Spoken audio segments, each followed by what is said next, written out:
اور جوانوں کو چاہیے اپنا رول پلے کریں اپنے امام کے لیے، بغیر کسی مفاد کے، پروفٹ کے، فائدے کے دین کا کام کریں۔ عزیزان محترم، آج امام کو ضرورت ہے، آج امام کو ضرورت ہے۔ آج امام تنہا ہے، آج امام اکیلا ہے۔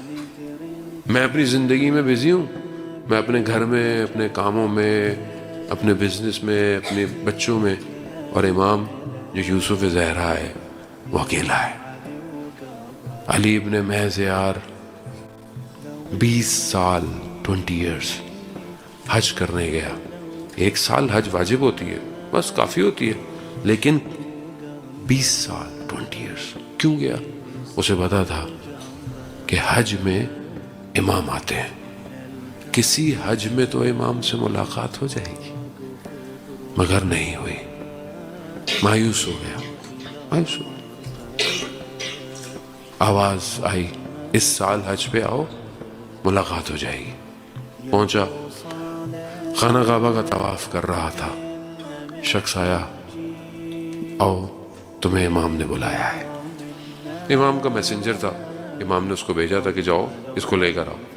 جب اس کو لے کے جانے لگا تو وہ جو شخص آیا تھا جسے امام نے بھیجا تھا، اس نے علی ابن محض یار سے سوال پوچھا۔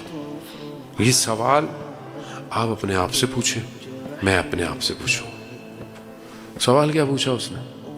کہا علی یہ بتاؤ تمہارے لیے امام زمانہ کیا ہے؟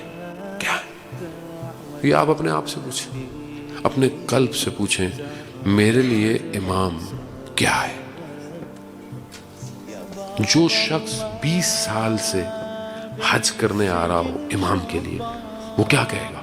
وہ تو یہی کہے گا نا، میرے لیے سب کچھ امام ہے۔ تو اس نے یہی کہا، پورے عالم میں، پورے دنیا، یونیورس، ہر چیز، سب سے زیادہ محبوب مجھے امام ہے۔ بات بھی یہی ہونی چاہیے۔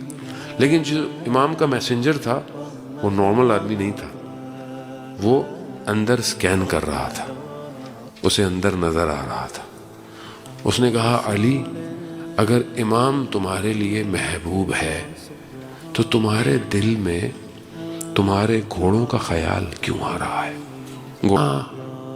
باریک سلائٹ، کتنی تھن لائن ہے دنیا اور امام کے درمیان۔ خیر یہ جیسے ہی پہنچے، امام کا خیمہ لگا ہوا تھا، جیسے ہی اندر داخل ہوئے، امام نے دیکھا، کہا علی ہم تمہارے دیدار کے مشتاق تھے۔ کتنا خوش قسمت ہے کہ جس کے لیے امام یہ فرما رہے ہو کہ ہم تمہیں دیکھنا چاہتے تھے، ہم تمہیں ملنا چاہتے تھے۔ علی ابن محض یار کے منہ سے بے ساختہ نکل گیا، مولا آپ فرما رہے ہیں مشتاق تھے، آپ مجھے دیکھنا چاہتے تھے، میں تو 20 ایئر سے آ رہا تھا۔ تو امام نے فرمایا ہمارے اور تمہارے درمیان تمہارے عمل رکاوٹ بنا ہوا تھا، عمل رکاوٹ بنا۔ پھر امام نے 2-3 چیزیں کہیں اس کہ ایک، تم نے اپنے لیے دنیا کو بہت جمع کر لیا تھا، یہ رکاوٹ تھی۔